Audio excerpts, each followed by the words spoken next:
Bienvenue à tous, nous sommes ici à la Foire de Châlons, le grand événement régional incontournable de la rentrée. Alors la Foire de Châlons, vous connaissez peut-être, ce sont des concerts, des stands commerciaux, mais cette foire c'est aussi une fenêtre sur le monde agricole. Et c'est pour ça que nous sommes ici.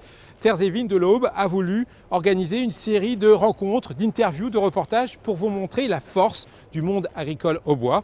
Ce sont des petites émissions de 6 minutes qui vont vous permettre de découvrir énormément d'acteurs et d'entreprises du monde agricole au bois. Je vous propose de découvrir l'ensemble de ces émissions tout de suite en images. Terres et Vignes de l'Aube est à la Foire de Châlons pour une série d'émissions spéciales consacrées au monde agricole et au monde agricole au bois. On a voulu occuper ce grand événement régional pour parler aussi de Terres et Vignes, à tout seigneur, tout honneur.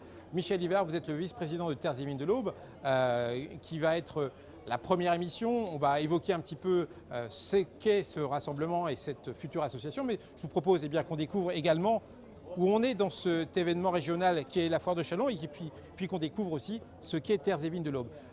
Pourquoi avoir créé un rassemblement tel que Terres et Vignes de l'Aube? Terres et Vignes de l'Aube, pour faire un peu d'histoire, c'est vrai que là nous sommes vraiment en plein cœur du village agricole, on va dire. Pour faire un peu d'histoire, Terres et Vignes a démarré en 2006. C'est la volonté de nos organisations professionnelles agricoles de se réunir. Et à l'époque, comme je dis, faisons un peu d'histoire. Ça s'appelait d'ailleurs pas Terres et Vignes de l'Aube, mais Ferme Aube 2013. C'était pour Il y avait un objectif. Anticiper la réforme de la politique agricole commune. Voilà. Et alors, que fait-on au sein de Terres et Vignes de l'Aube? Qui ça rassemble d'abord? On y fait plein de choses. Qui ça rassemble d'abord? Ça rassemble toutes les organisations professionnelles agricoles, il y en a 17.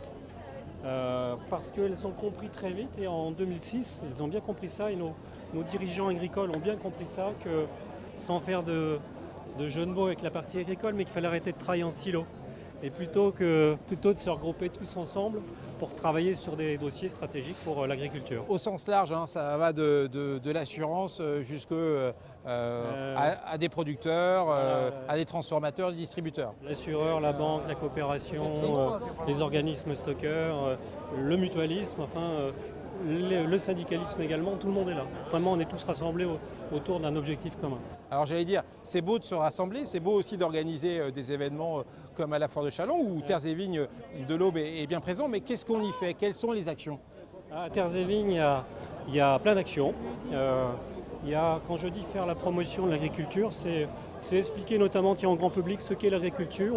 Alors l'agriculture et la viticulture dans notre département, parce que c'est souvent des images d'Épinal. Ouais, et puis sont souvent des images d'Épinal. Il ne faut pas oublier que l'agriculture dans le département, peut-être donner quelques chiffres, c'est 10% du PIB au bois, c'est 10 milliards d'euros de chiffre d'affaires.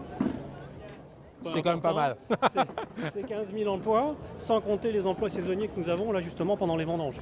Donc ce qu'on y fait de concret, c'est par exemple avec Canal 32 que vous connaissez bien, pour expliquer au grand public ce qu'est l'agriculture. Sa force. On voit bien que les émissions qu'on organise avec le MAG, et je me souviens moi de la première avec le MAG, où nous expliquions pendant les moissons comment une moissonneuse-batteuse fonctionnait. Je crois que ça a été beaucoup visité, que ça a beaucoup plu ça. La rubrique comment ça marche?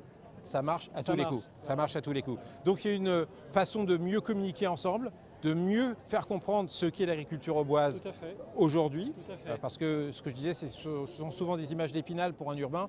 Alors que, et je peux en témoigner, moi qui participe aussi à Terres et Vignes de l'Aube, le MAG, je peux témoigner que c'est toujours un monde en ébullition et en recherche d'innovation constante. C'est ça. Est-ce que, maintenant que ce rassemblement a été créé, qu'il y a des premières actions, on parlait de communication, est-ce que ce rassemblement est amené à évoluer, à avoir des actions différentes ou à évoluer sur un plan ne serait-ce juridique? Et bien là, on va avoir une évolution importante là, à la rentrée, puisque j'ai bien parlé de collectif tout à l'heure. Là, on est en train de parler de l'avenir de nos projets. Et justement, Terres et Vignes de l'Aube va devenir une association avec un bureau, un président, un vice-président. Il y a déjà un bureau, vous l'avez dit, qui a déjà été élu, entre guillemets. Et là, on est en train de travailler carrément sur notre modèle économique, justement, pour pérenniser l'avenir de Terres et Vignes, parce que ça existe depuis 2006. Et qu'effectivement, chacun sait que de créer un collectif comme ça, c'est facile, mais après, il faut le faire vivre. Oui. Et c'est en allant justement, pourquoi on veut être une association?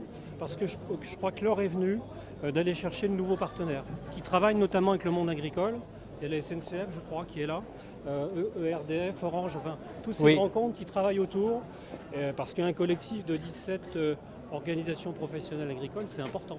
En augmentant peut-être d'autres possibilités d'action, et on va aller au-delà de la communication. Oui, on va là organiser, justement, il y a un chantier sur le gaz dans notre département, donc Oui. là on va, chez GRT Gaz, on va organiser des visites, là d'ailleurs ça va être cette semaine. En plus, on a Fibre Recherche Développement, qui est peu connu en fait, mais qui est dans l'Aube. Là c'est pareil, on va organiser aussi une visite dans cette entreprise.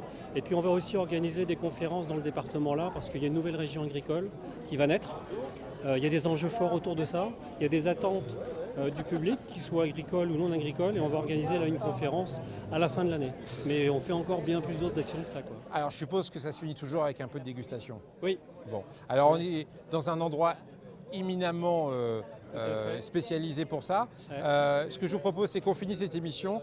Nous, on va y aller, on va aller déguster des produits du terroir. Voilà. Il y en a quelques-uns qui viennent de Tout à l'Aube. fait, tout à Et ça va finir, comme toujours, avec un peu de convivialité, Terres et Vignes de l'Aube. Vous venez avec moi, Michel? On y va. Allez, on y va.